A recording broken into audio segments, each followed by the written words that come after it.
Yo, what is up, boys and girls? Welcome to the official team breakdown and also team tier list for Games of the Future 2024 Mobile Legends Bang Bang. And we've got a lot of teams to dissect. This is a super hype tournament, and you guys will probably want to know the date as well for the tournament. So 26th of February all the way to the 2nd of March. That is the entire timeline of the tournament. Do not miss it. It's up on your screen, so note it down because again, it's going to be super high. Before we get into the ratings and the team breakdown and the team tier list, I do need to tell you guys, massive disclaimer here, some of the teams who are participating in this tournament, we have zero sample videos, data to actually see how they play. A lot of the teams that we haven't seen before, like S2G, Twisted Minds, RCC, we're going to have to base our analysis, base our tier list and breakdown on the roster. So I'm very sorry if it's not as accurate as usual. But for all the other teams that we have sample data for, LilGun, Deus Vult, RRQ Hoshi, teams who've stuck to their roster, we can talk about it way more. So yeah, bear with me as we get to the first one here. First team breakdown, it's going to be RCC from Russia, the home crowd team, or the hometown team, my bad. Royal Cyber Sports Club, Russian esports team. And if you guys remember, in this lineup, they actually have two members that played in an international tournament for Mobile Legends Bang Bang before. At M5, the World Championships, Troublemaker and Castle actually played for Umbrella Squad. Troublemaker utilizing the crazy Gushin in the mid lane with Petrify, able to get a lot of highlight plays. But aside from Troublemaker, Castle, who's also in this lineup, RCC, is a very, I would say, stable XP laner that can be a big pillar of consistency for the team. These two veterans in this lineup. Now, all the other players here, I have never seen them play unless they've actually swapped their names. I don't know. Maybe we have seen them play and they've just changed their names, but it's One Shot in the jungle. We have Wiser in the gold lane and Koopy in the roam position. We also have a substitute in Solist. Very interesting team. It's a mix and mash of the Umbrella Squad team with 3 new players in the roster.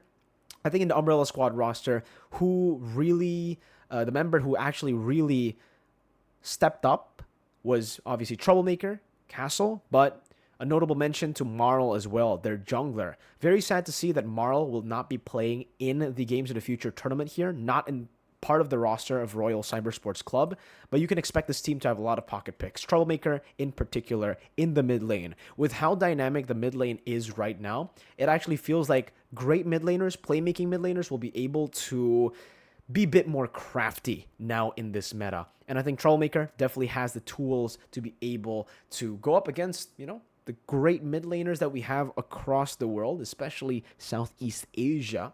We'll see if RCC can do that here with a new lineup. It's still kind of sus, right? This lineup, because we've never seen them play competitively. Only two of those players we've seen competitively. Those 2 players were stable in the M5 wildcards, but even then, I'll have to say in the M5 wildcards, they really disappointed me. I thought Umbrella Squad were going to be able to put up a better fight at M5 wildcard, and I think now they should be able to do even more. They should have learned from their mistakes in the M5 wildcards, at least these 2 players, and they should be able to teach the remaining players there with One Shot, Wiser, and Koopy to be better and to pop off here. Make a statement for the Russian MLBB esports community. We'll see. RCC, best of luck. Super aggressive gameplay. Stable if they want to play it so. I think they can do that, even though Troublemaker is a massive playmaker. Castle also likes to play these playmaking heroes like the Arlet, just massive engagers and CC heavy heroes. But I do believe that if the team needs them to play a bit more wise, a bit more patient and disciplined, they can still do it. So I think that should be the improvement coming in from RCC in this tournament. Are they going to be tournament favorites? I don't think so. Will they be a possible dark horse? Maybe. After the success of Deus Vult in the M5 World Championship, I think it has lit a new spark around EU and in Russia too. We'll see if they can do it. Highlight player, definitely Troublemaker and Castle. Those are the only 2 players that we have seen play internationally, so at least we will have a guarantee that they will be more stable than the other players. Though keep an eye on One Shot, Wiser, and Koopy because I think they can pop off. Next on the list, we're going to move on to LilGun. We still have the same lineup that we saw in the M5 wildcard and the M5 World Championships. And fun fact for you guys, LilGun are actually the defending champions of Games of the Future. Last year, when they held Games of the Future, MLBB Team LilGun were able to win it all. And I believe it was also utilizing the same lineup. So this lineup isn't a new lineup. This is the same lineup that they've been utilizing for a long time. And now it gets to a point where it's really weird. Either the team stagnated around M5 wildcards into M5 where they weren't really able to pop off, or they just were in a bit of a slump. Because I feel this team has so much potential. We saw in the ISF Asian Championship, and even in the ISF tournament, and even way before when they were scrimming against Echo, apparently, Sanji gave him a shout out, said that the Mongolian team is scary, especially considering Mongolia's recent success in other esports tournament. LilGun is going to be more fired up for sure in this tournament to defend their title, to prove to the world that Mongolia is here to stay, and LilGun is here to stay. I really like the fact that, you know, the team is giving them the chance, the time to develop as a team. They're not really too concerned with using the same lineup and failing again. I think maybe if they fail in this tournament, if they underperform again in this tournament, then maybe they might be looking to swap some of the members. But honestly, looking at the team, Aizen, Zixora, Forbid, Bebex, Ethan, same lineup that we saw, it's still a solid lineup. I do have to say, though, I will have to change some of the players who were highlighted by me before.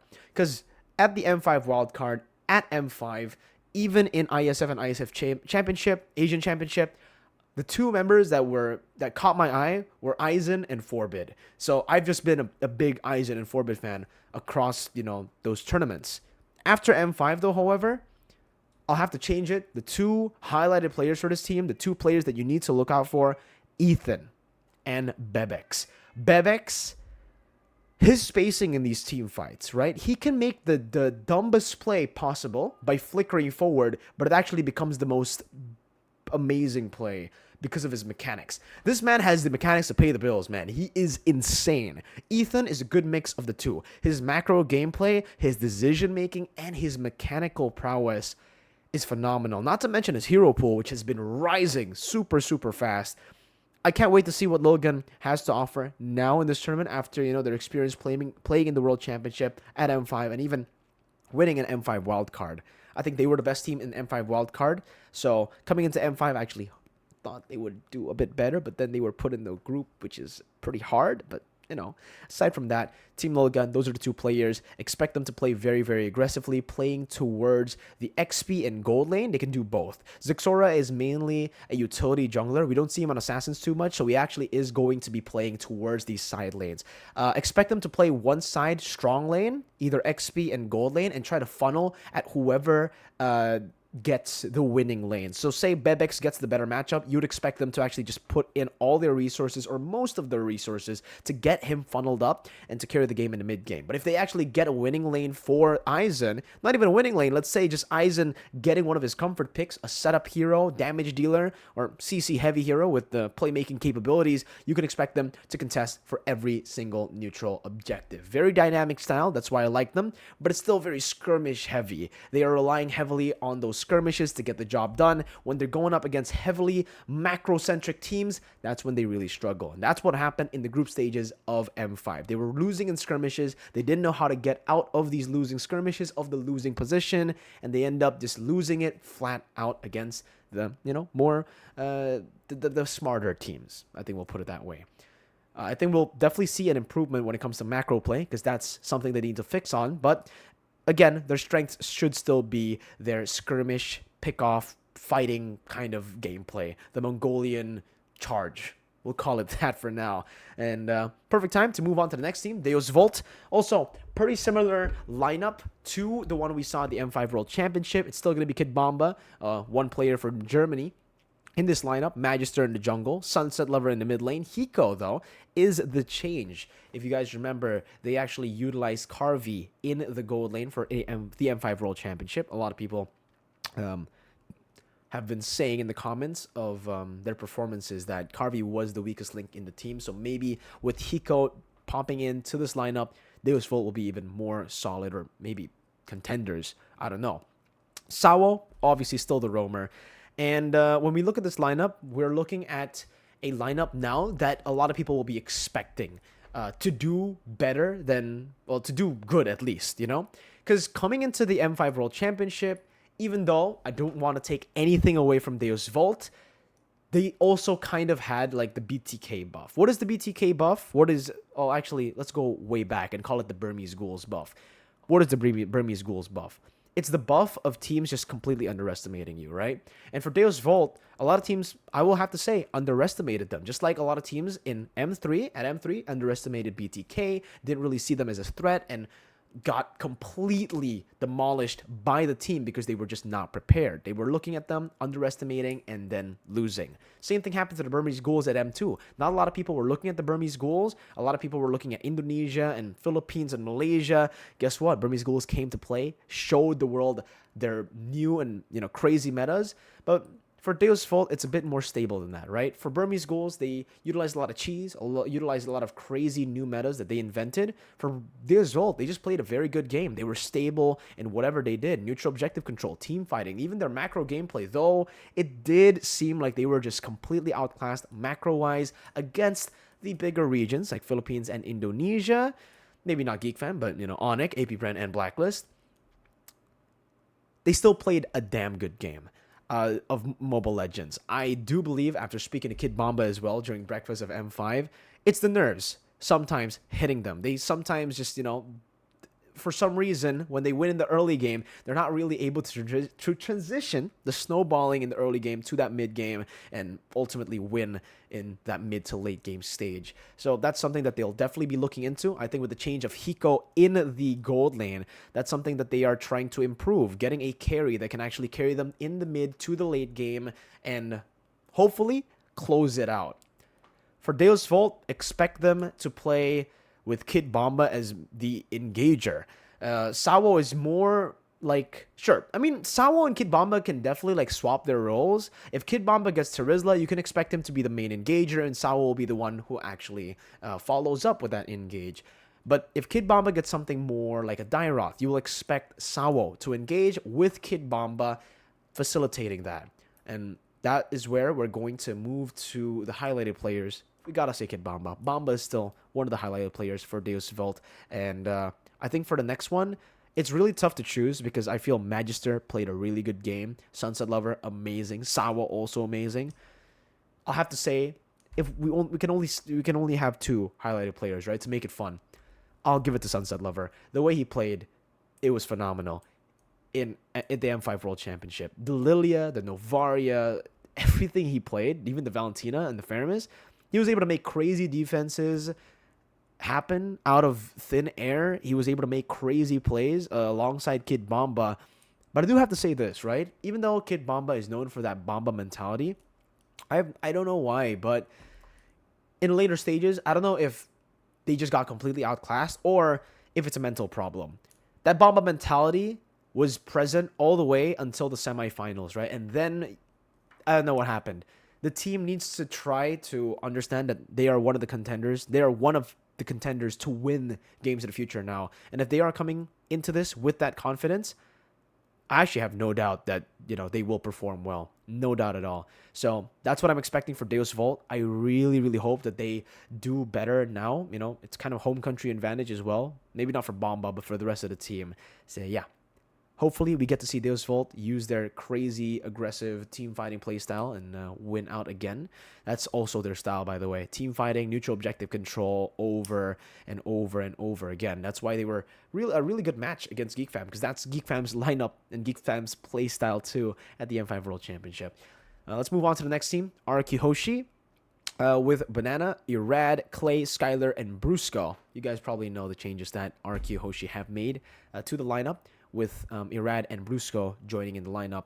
But I think for the highlighted players, we will still be sticking to the good old Skylar and Irad. Irad, because of his crazy potential as a jungler, mechanically, and mechanically. And Skylar as maybe still the best goal laner in Indonesia, if he gets his heroes. That's the big if. Has he improved his hero pool is the big question now that a lot of people should be asking for RRQ Hoshi.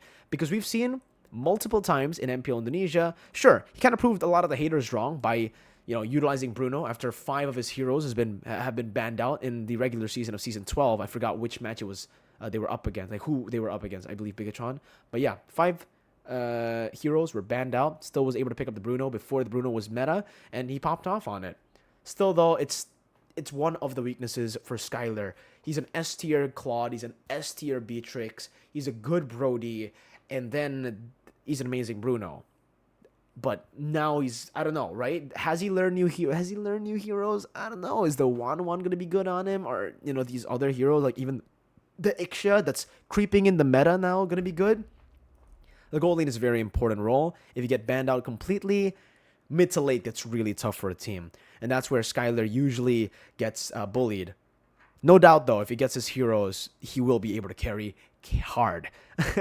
And for Brusco, still, one of the concerns here for me is how Brusco will perform. I think based on the rank games that we've seen, based on the information that we know, Brusco has fit in really well with the team. They're bonding really well, synergizing really well. But I have gotten some bad rumors about RRQ recently from another pro player. I won't say his name, but apparently RRQ Hoshi haven't been doing too well in scrims. I hope this is a strategy by Coach Bren and Zaya. Maybe like they're hiding their strategy for games in the future, just reading out a lot of the teams. I hope that is really the case, because me personally, I think this team has so much potential, man. Irad and Brusco coming into the lineup that's already really, really good. They've basically covered up the weak points of the team from Season 12 and covered it up with even better players. Fairsick, one of the biggest, reasons, according to most people, why RRQ didn't perform. Now they have Irad. The only downgrade that is not, like, we can't even say it's a downgrade until we actually see solid proof, is the roamer. Naomi was such an amazing roamer, especially when he gets those setter heroes. Unfortunately for Naomi, his hero pool is kind of ass, right? He plays the aggressive picks, but that's it. If he gets banned out, can't play the Rafaela. We saw that flexed Edith as well. We saw that flex into Lemon, if you remember, in MPL ID Season 12, and that ended up disastrous. It ended up basically losing them the game. So yeah, maybe we understand now why Naomi had to leave. But yeah, still big concern based on the rumors, etc. Expect RRQ Hoshi, though, to play with assassin junglers for the most part. Not to say that they can't play utility jungler, because they can definitely play utility jungler. But with Clay as the main shot caller, from my understanding, he should still be the main shot caller looking at the team lineup, just like in Season 12. It's going to be really hard for Clay to act as the secondary carry as he used to before in Season 9, Season 8, Season 10 for the team. I think now they're going to have to rely on their jungler and their gold laner. So that's a big weakness, but it can also be a plus point for them, because they have a jungler who can play both utility and assassins. If Irad plays utility and teams shut Skylar down, though, it's going to be tough for RRQ Hoshi. Let's move on to the next team. It's going to be KeepBestGaming, the team from China, who in 3 months were not able to do much. At MPLI, we saw Nova. Their performance was horrible. At the M5 wildcards, we saw KeepBestGaming, who actually did way better than Nova, so give them credit there. 3 months, still not enough, though. I did also say, though, if you give this team or this country time, they're going to be scary. And it really shows now for KeepBestGaming their determination, their dedication to learning and improving quick. Because just in a few months, less than a year, they've already gotten an import. Zixuan, the legend, the Fanny legend from Singapore, who played, I believe, the last time he played was MPL SG Season 3. So he's finally coming back into the pro scene, and he's coming back in China, replacing Simba. If you guys remember from the lineup, that was their jungler in the M5 wildcards. Still, though, with CU, LMU, Rainbow is also a new addition to the team, and they're still going to have Tides. I hope we'll see some solid, changes, some solid progression from this team. I think the purchase of Zixuan, or the transfer of Zixuan, is really, really good. Because though a lot of people might say he's washed up, he's only a Fanny player, blah, blah, blah, he's going to bring a lot of info, a lot of macro, a lot of knowledge in general to the team that is still growing. And having a veteran like that, it's amazing value for the team. So can't wait to see KeepBestGaming, what they have to offer. Honestly, for the playstyle, I don't really want to talk about like how they play, etc., because I don't know. They've changed their jungler, they've changed their goal laner, they played a different game completely at the M5 wildcard. It seemed like a very amateur tier 4, tier 5 team, and I believe it's going to be very different. Zixuan should be one of the ways that they'll look to carry, so maybe if you ban Assassins for Zixuan, or mainly just Fanny, the team might struggle. Rainbow in the gold lane. Again, no information on Rainbow. He's a new gold laner for the team, but again, it just shows you that, you know, the gold lane is really important. From all the teams that we've seen so far, the biggest changes, or most of the changes so far, have been gold lane, right? Hiko, Deus Vult, KBG, gold lane. Sure, they got a new jungler too, who's going to be a bit more stable, maybe, compared to Simba. Does understand the map a bit more as well. So, yeah, but other than that, not a lot of things that I can say about KeepBestGaming. Moving on to one of the tournament favorites, ONIC. Still with the same lineup: Boots, Kyrie, Sans, CW, Keyboy, the most complete team in Indonesia, the best team from Indonesia, and possibly still one of the best teams in the world, only losing one match, one game away from completing their golden road at the M5 World Championship. They won everything last year, and I can honestly say this is the thing for ONIC. This might be Indonesian bias, but this is my take, again, subjective. But ONIC are scarier when they lose a game. Their drive and their dedication is insane. Not to say that other teams' dedication and drive isn't insane, but ONIC are just that type of team. After the M5 World Championship loss in the Grand Finals, I met Keyboy the following day in the morning. He was ordering Grab in the Philippines in the hotel. And I just asked him, right, like, dude, how do you feel? Blah, blah. It fucking sucks that, you know, you lost just one game away. And he wasn't thinking about it. He just literally told me, yeah, but whatever. You know, as a team, we win and we lose. That's our first match loss, like, in a long time. And he instantly told me, don't worry, we'll get revenge in games of the future. So they're already looking ahead. They're not even staying to feel the emotions of the M5 loss. They're already looking past it, and they're already saying, you know what, we'll do better, we'll get revenge. And now they're even more fired up to go up against AP Bren. And you can tell, that's championship mentality, man. That's the big boy mentality. After losing the grand finals one game, I think almost all of us would just be distraught. We'll all fucking be sad as hell. We'll be maybe a few days, or we won't be able to do anything, right? Just thinking about the loss, thinking about what we did wrong. But they're already thinking, yeah, we know what we did wrong. We'll make the right adjustments, and we'll keep the same lineup, and we will beat them next time. We will take revenge. The way they play, two highlighted players, I'll have to say, based on M5, Sans and CW. Those are the two most consistent players at the M5 World Championship.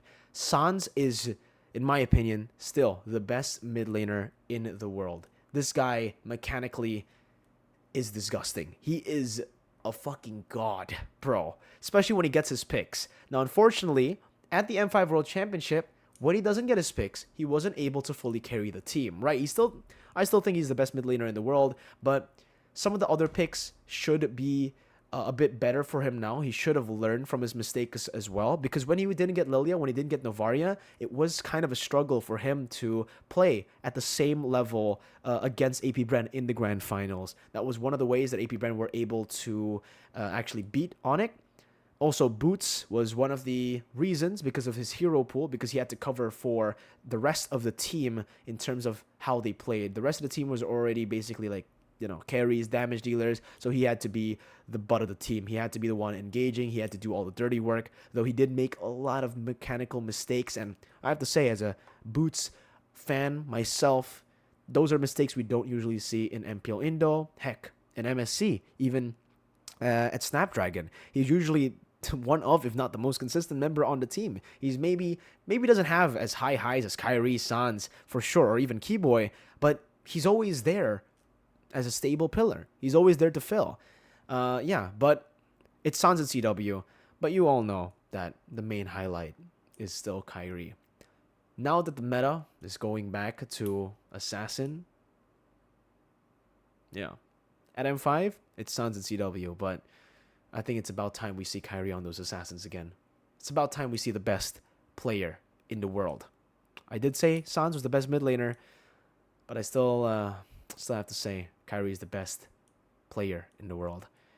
Keyboy, he's fired up. When he's fired up, when he's angry, he's going to perform like a god. So ONIC, definitely favorites. Complete team. They're going to fix all their mistakes from the M5 World Championship based on, the mental and based on the way that they are thinking. I think ONIC are very heavy favorites to win the entire thing. And this is perfect because we're going to be talking about the team that beat them. The team that beat an ONIC that were unbeatable. AP Bren. 2-time world champions. Gods as well. FlapTZ in the XP lane. KalTZ in the jungle. Few in the mid lane. Super Mirko in the gold lane. And Ogwen in the roam position.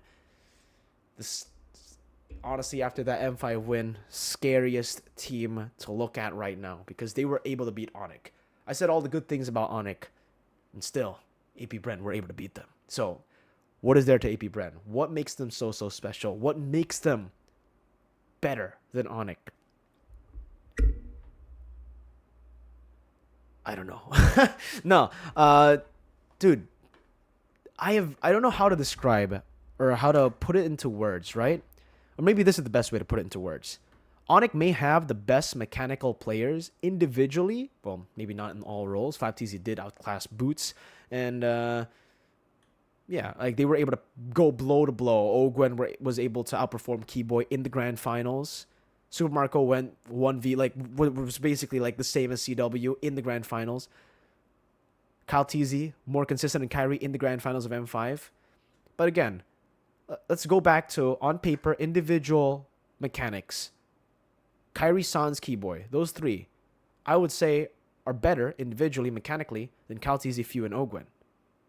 But what made AP Bren get that victory? Teamwork. That's something that I think, for most Filipino teams, has been the ultimate edge. We don't talk about Echo, because Echo were just better than everyone at M4. They didn't just rely on teamwork. They were just better.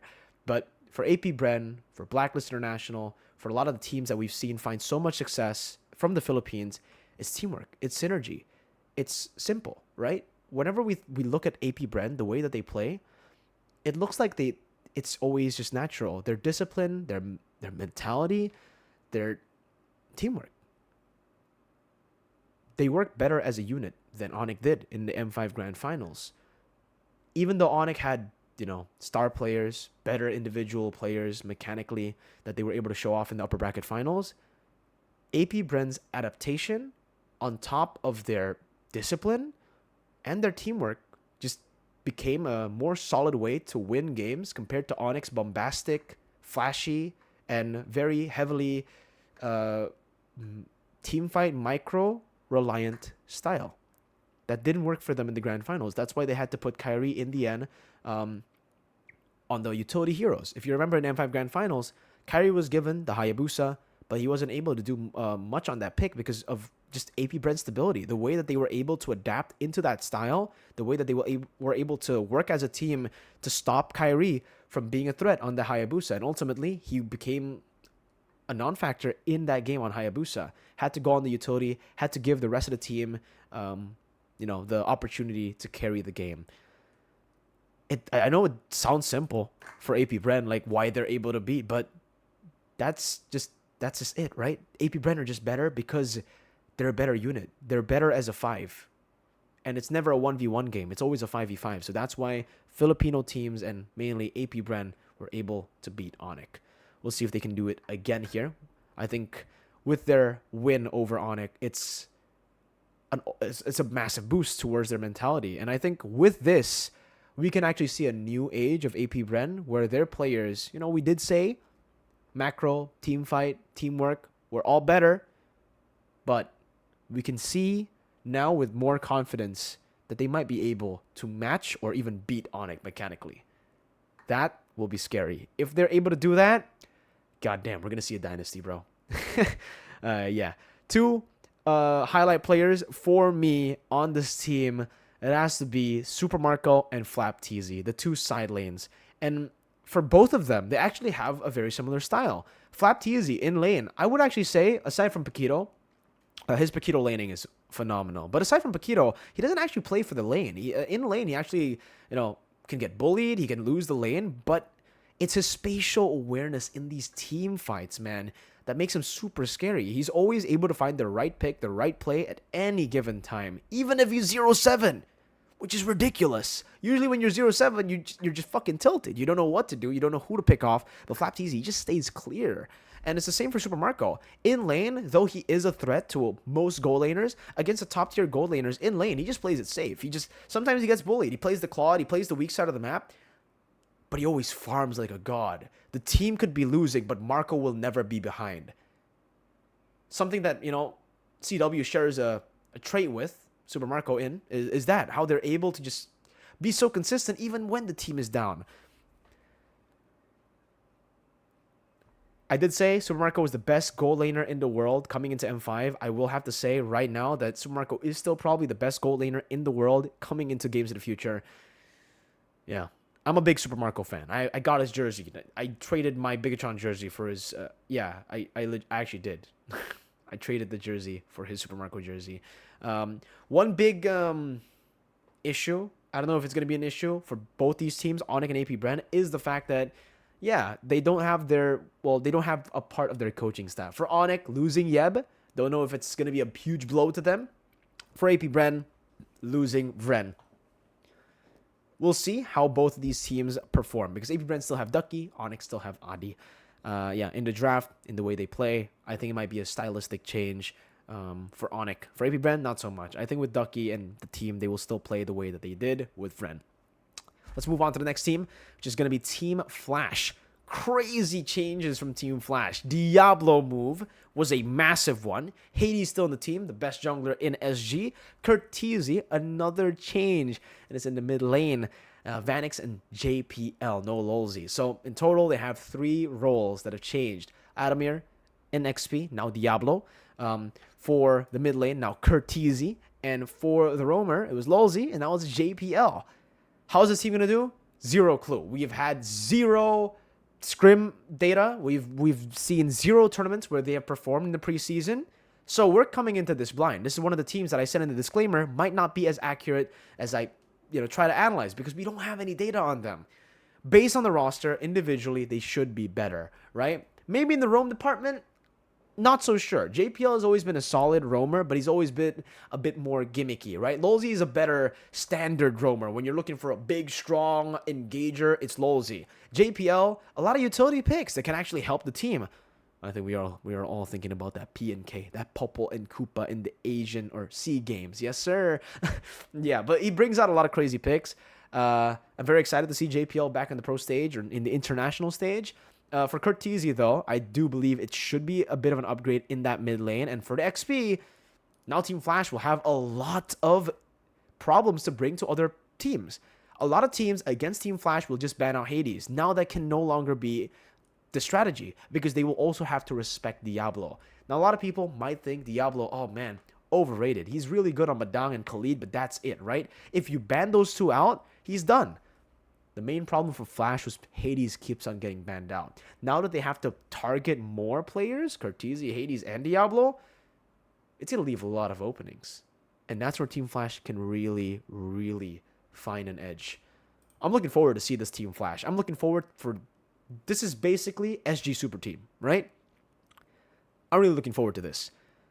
Super flashy players, very aggressive style is what I'm thinking. And expect them to contest and fight for every single neutral objective. Because that's just the type of team this looks like, okay?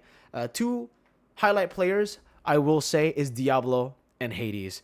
Diablo, when he gets his heroes, don't give him his heroes. If you do, it's going to be tough. He's a cheese lord, and he's also a god at those cheese picks. Hades, give him assassins, and he'll show you why his name is Hades, right? Even in Indo, he was able to style and perform. In MPLI, made it all the way to the grand finals, remember, with Boloyski. He hasn't lost his touch, bro. He's still really, really good, and I'm really looking forward to see him again in the Games of the Future tournament. Next, Blacklist International with Edward, Sensui, Yue, Oheb, and Haji. this one kind of sucks for me. Because I'm a Haji fan. I've been hyping up Haji coming back into this lineup. I've been saying a lot of stuff. But apparently due to, according to some rumors, or on Facebook, Blacklist have requested to add Kimpoi to the lineup, suggesting that maybe Haji isn't performing well in scrims. That's super sad for me as a Haji fan. But we'll see if that change can actually be made, if they can actually get Kimpoi into this lineup. The lineup is so solid, you know. It's the same lineup that they had. I thought maybe with Haji stepping in, they would be able to get a bit of an upgrade, but it seems from the rumors that it's not an upgrade. We'll only see how Blacklist International will perform later on, but now I'm going to choose the two highlighted players, Edward and Yue. Yue is a phenomenal talent. Really, really amazing player. I think Yue has a bright future, man, and this guy is so good, especially on Valentina, bro. I don't understand. He's amazing. He can control the game, dictate the pace of the game through that mid lane. It's a vibe that I can only see from Sans usually, and I can see it from Yue, especially on his comfort picks. You give Yue his comfort picks, and this man will legit carry the game. Why Edward? Still one of the consistent pillars, and still one of the biggest reasons as to how Blacklist wins games. If Blacklist wins, it's Edward performing and Yue performing. Sensui, he's a solid jungler with an amazing retry, but we didn't get to see that amazing retry for the most part at M5 for some reason. Sensui in MPLPH, his retries were just not losing. He can't lose retry battles. If he's able to go back to that form, Blacklist will be scary. If Haji performs as well, Blacklist will be scary. There's a lot of ifs though. And Oheb, as usual, solid player. Doesn't matter how many people doubt him. The man just always is able to give up a solid performance, okay? Now, the only question now is Sensui. Is his retry going to be as good as MPLPH, or is it going to be M5 retry? Haji, how is he going to play as a roamer? Is he good? Are these rumors going to really hurt him as well as a player? Because, you know, mentally, he might not be able to handle that. I don't know. I think Blacklist will still be a solid team. They're definitely not going to lose in the group stages, right? At least I hope. But yeah, big Haji fan. Hopefully he steps up. Hopefully he improves in the next few weeks to come right before games in the future. Moving on to Homebois, another team that is really, really full of potential. Now with 2 improvements. They still are staying with their 3 Malaysian players, Sapan in the XP, Chibi in the jungle, and Zorn as their roamer. But they have upgraded in both the gold lane and the mid lane. In the mid lane, Udil, I would have to say, it is an upgrade over Warlord. He's a much more mature mid laner. Knows when to make the right decisions. Even though Alter Ego haven't won a lot, this guy has consistently made it to the first team mid laner in MPO Indonesia. I think back-to-back in Season 10 and 11. So I am very certain that Udil will perform now. He has a new, team, a new environment, new fired-up passion. When Udil's feeling it, he's going to be scary. And Nets as well. A lot of people don't like this guy because he trash talks and he lost in MPLP Season 12. Me personally, I like it. I like the fact that he trash talks. I like the fact that he's a lane god. I like the fact that he's a gold lane Chad. Nets, if you're watching this, brother, I believe in you. I believe Nets will be an upgrade over Rizal as well. Homebois, I hope they do well. They're going to be aggressive, though. This team reminds me of Alter Ego Season 6. It reminds me of Alter Ego Season 11, too. Just expect them to go ham. Really ham. This is the most aggressive team I've seen, just based on the lineup. We've got the craziest, most aggressive, one of the most aggressive junglers in Chibi. On Martis, on Lance, he just goes in. Sapat just randomly goes in as well. Zorn and Nets and Udil. Dude, this is just a go-in type of lineup. And with their new coach and Pops as an analyst, I think Homebois will surprise some people, actually, in this tournament. 2 of the highlight players for Homebois, I do believe it's going to be the 2 imports, Udil and Nets. Nets will carry in towards the late game as the gold lane. Going to be a standout in this team. And for Udil, I think his decision-making and shot calling might be able to help the team reach now new, heights. So yeah, moving on to the next team, Twisted Minds. Very interesting lineup here for Twisted Minds. They have Mike Sama as their XP lane. He's a new player. I have no idea where he's coming from. Even on Wikipedia, the page doesn't exist. But then in the jungle, we have Leo. So they've actually taken a few players from Falcons and also a few players from Triple Esports. Cuffin is going to be the mid laner here, Sano in the gold lane, and Maro in the roam position. Highlight player, Maro and Leo. But very, very special, what's it called? Honorable mention to their substitute, 7 ODA. I believe the Egyptians told me that the way you pronounce his name is Hoda. So there you go, Hoda. If you watch the ISF tournament, if you watched Egypt play in the ISF tournament, Hoda was a monster on these assassins. I believe Leo should still be starting as the main lineup, but honorable mention to Hoda. He can be a monster here. He can be utilized as a secret weapon later on. The way Twisted Minds plays is going to be still very standard. It's still very, the Mina-centric playstyle, which is they'll contest for these neutral objectives. They'll try to win these neutral objectives.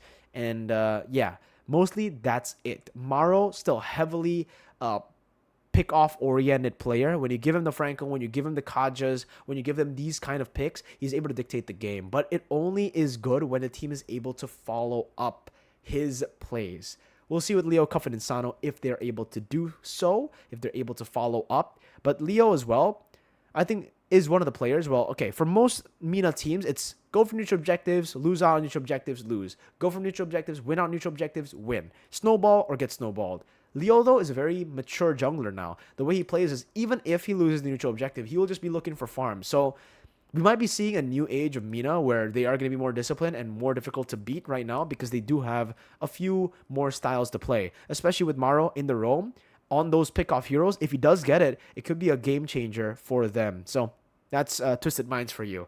Next, Burmese Ghouls, Dlar, Saksa, Nico, Stitch, and Blink.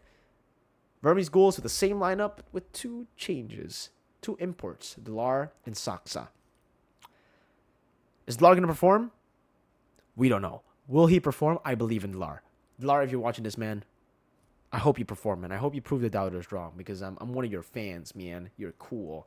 But for the team, synergy is going to be a massive problem. I don't know if they're going to synergize well. Saksa was a weird move to me because I feel like SMG, that lineup of SMG, really didn't perform that well.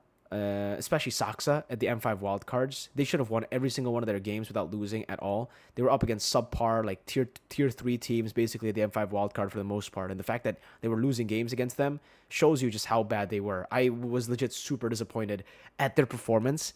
And Saksa was one of them. I hope he shuts the haters wrong and shuts me up with his performance at the Games of the Future. Because right now, I feel like that jungle transfer is one of the weirdest transfers ever. You're getting an import that is a mid player. Like, so far, I haven't seen anything good from Saksa in internationals. In domestic leagues in MPL Malaysia, he was doing really well. He was one of the standouts, actually. So I don't know if it's a mental problem for him, if it's a pressure problem, but I hope he gets rid of it, and I hope he performs here, because it'll be really sad if he actually underperforms again. But expect Burmese Ghouls to be one of those teams again to actually go for these neutral objectives, to contest for neutral objectives, especially considering Saksa will mainly be playing these utility heroes. You can see that Burmese Ghouls will be playing around the XP side of the map, strong lane for Dlar. Stitch is going to be in trouble though if they do play like that, because Stitch doesn't play weak side too well. He needs to be strong side. He needs to be covered a lot of times, and this is where this is why I said earlier that there might be synergy problems. Their playstyles don't really match, and it's a big concern. So yeah, that's my take on Burmese Ghouls. Moving on to Niightmare Esports. This is probably going to be the shortest one. If I said Saksa underperformed in the M5 wildcard, Niightmare Esports did nothing in the M5 wildcards. Well, they did take a game off of SMG, which is, again, surprising. But I don't know how much they can improve in the span of a few months. Mechanically, macro, everything, they are still very, very, very amateurish. I hope they improve. But from what I've seen from the roster that has stayed the same as well, they probably might be the first team to get knocked out in the tournament. They're in the same group as Blacklist and Flux and RCC. I honestly believe they might not be able to get a single game win in that group. That's a tough group. Yeah, not too much about Niightmare Esports here. We're gonna skip. Yeah, we're gonna skip. Flux Esports though. Next, the Turkish Delight. Yes, this is the team. Alien, TNZ, Rosa, Sunshine, and Apex 47. Still the same lineup that we saw at the M5 World Championship. Still a very solid lineup, though. A big weakness in their lineup is when they're going up against sporadic teams. When they go up against disciplined, coordinated teams, they do so well. They stomped Blacklist. They stomped everyone who played it, disciplined, who played it based on the foundation of the game. When you play the macro in a formulaic way, in the way you should be playing it, Fireflux beats you at it. But when Fireflux go up against any team who's a bit more random, they lose. They can't handle random engages, random fights, and random pickoffs. The best way to beat Fireflux is if you pick them off, if you make them split, and if you force them away from their disciplined playstyle. It happened every single time they were up against these sporadic teams. Deus Vult beat them. Why? Because Deus Vult loves to go for those team fights which are random. These are not disciplined team fights. These are chaotic team fights. Chaotic teams do the best against Fireflux. Meanwhile, disciplined teams and organized teams do horribly against Fireflux. That's the big formula that we can take from M5. I'm pretty sure that they will definitely fix that. But again, if it hasn't been fixed, this team is not going to do well, man. A lot of these teams will probably know how to beat them now with those chaotic compositions. Because also, they were beat up by RRQ Akira. When RRQ Akira played those pickoff comps, those pickoff heroes, when RRQ Akira actually played like with Tigreal, those organized comps where they need to go for these big sets as a team, they lost. Fireflux outclassed them hard. This is something that Fireflux definitely need to improve on. Two of the players that will be highlighted though for me is Rosa and Apex 47. Apex 47 on the Tigreal, Rosa on the Lilia. On these, picks, they are phenomenal. But again, I don't know why they don't do well at all against chaotic teams. Yeah, the style of the tournament and the style of the meta right now is, again, more to chaotic with, the Assassins coming back. It's going to be a big blow to Fireflux if they don't improve. I hope they improve, though. I really hope they improve. S2G Esports, not much info. Very sorry for S2G Esports. I'm really sorry. I don't know how they play.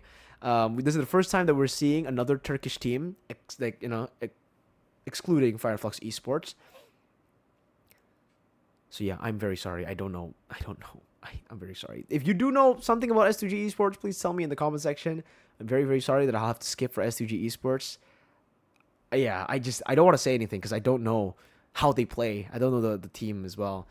So we're going to go on to the last team, BurnXFlash. ATM is a Cambodian import in this Filipino team. Rindo, KillVJ, Owl, and Mirko. By far, the weirdest composition that I've ever seen. Because it's a Cambodian team, but they have 4 Filipino players and 1 Cambodian player. D7 isn't even bad, and they're swapping D7 in for Mirko, bro. I don't know if they're concerned because of synergy, because D7 can't synergize with the rest of the Filipino players, but it's kind of the same as getting Saksa for Burmese schools. It's like, Mirko is cool and all. He's an amazing player. But D7 is good too. It's just weird that they would actually swap one of their Cambodian players for a Filipino player that does the same job as D7. I don't know. Will he be an improvement? We'll see. Rindo, KillVJ, and Owl, though, I think might be an improvement here. They are really, really good. They're also, for Rindo and Owl, already are from Blacklist, so they'll be really good. Yeah, I don't know. I think the standouts for BurnXFlash has been D7, right? D7 and Donut. So now getting Owl. Owl is going to be really, really good. D7, though, not in this lineup. I don't know how this team will do.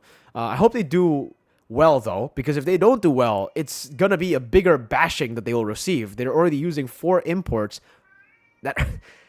Oh, man. If they don't perform, this will be a bad fucking look for Cambodia 4 imports and they still lose. But even if they win, it'll be a bad look, right? For it's either, I don't know, it's a lose-lose for Cambodia.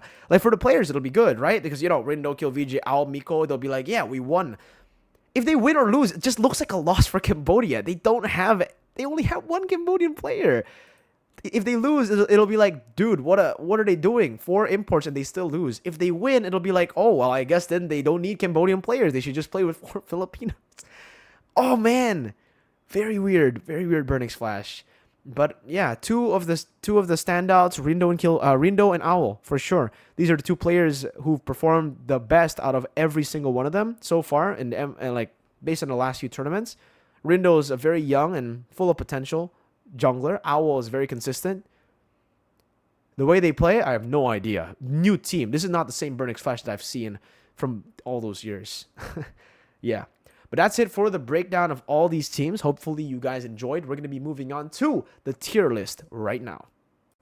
All right, dudes, here it is. These are, well, this is the tier list. And we're going to be speedrunning this, right, for the tier list. We're not really going to be talking about why we placed them there because we've already had the whole team breakdown. We'll give a summary of why I think they're good. I think straight off the bat, we're going to go, yeah, okay, sure, with RCC. RCC... Wait, you know what? Let's change this to Dark Horse. And we'll move him up, okay? Actually, just put him there. RCC should be a B tier team. I think they should be pretty good. LilGun as well. I honestly feel like it's another B tier team. I don't think I can put them in A just yet based on their performances. Deus Vult, though, definitely put them in A. RRQ as well, put them in A. KBG... I still think they are going to be around here in D, unfortunately. I don't think they're the worst team in this tournament. We'll see who the worst team is. I think you guys have a pretty good understanding of who it's going to be. ONIC, there. AP Bren, there. No, yeah, for sure. And then for Team Flash, ooh. Team Flash is a tough one. I think they're either high B or Dark Horse here. S2G, because I don't know where, you know what? I don't know. I have no idea where S2G is going to fit in this. I think we'll just put him in B. Flux as well. We're going to put him in B here because of their very weird style that we spoke about earlier. Flash, dude. Let's put Niightmare there. This is the worst team in the tournament, I think, guys.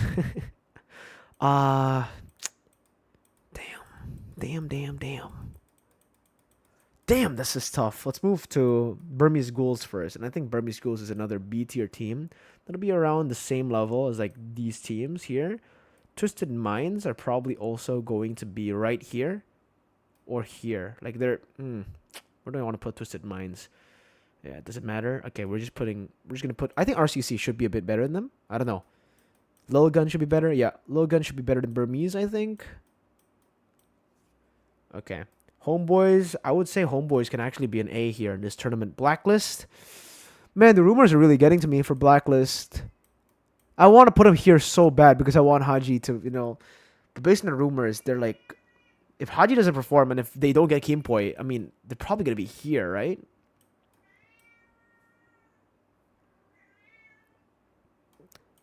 Flash is Dark Horse? Is that really what we're going to see? Flash is Dark Horse. Ooh. Are we happy with this? This is probably in order as well, guys. AP Bren. Well, I don't know. These two are, I guess everything except for the S tier is, you know, in order. S tier, they're basically like, I think they're going to be the 2 teams in the grand finals. But then from A, I would actually say like Deus Vult and RQ will be very close to one another. I think Deus Vult will improve from, you know, their performance at M5, but it's going to be very close here for them. I think Deus Vult, safer to put him there. RQ new roster. Homebois here as well. And then, yeah, Blacklist will probably be the better team. I still think they might be able to beat Homebois here in RQ. But the rumors, man. The rumors that Haji is doing not too well is getting to me. But fuck it. We're just going to put Blacklist there. Flux here. Right, dude. So this is where BurnXFlash gets placed in, by the way. I'm very sorry. edited the video and realized BurnXFlash isn't in. So I'm going to put BurnXFlash right here. I think they actually have a shot to beat Flux. I think they have a shot to beat A. No cap. Like, their team is actually quite solid. But for now, we'll put them in B. That's it. So yeah, dudes, if you guys enjoyed the video, please click that like button, comment down below. If you guys agree with the tier list, if you guys agree with the team breakdowns, let me know in the comments your opinions, because, hey, you're entitled to your opinions too, nerd. And click on the subscribe button. I can't fucking talk. Click on the subscribe button. If you guys enjoyed the content, we're gonna upload way more content. And also a live stream from Malaysia if we can. So yeah, we'll be going to Malaysia tomorrow. It is currently 1:32 a.m. as of this recording on the 20th. I'll see you guys next time. Peace out.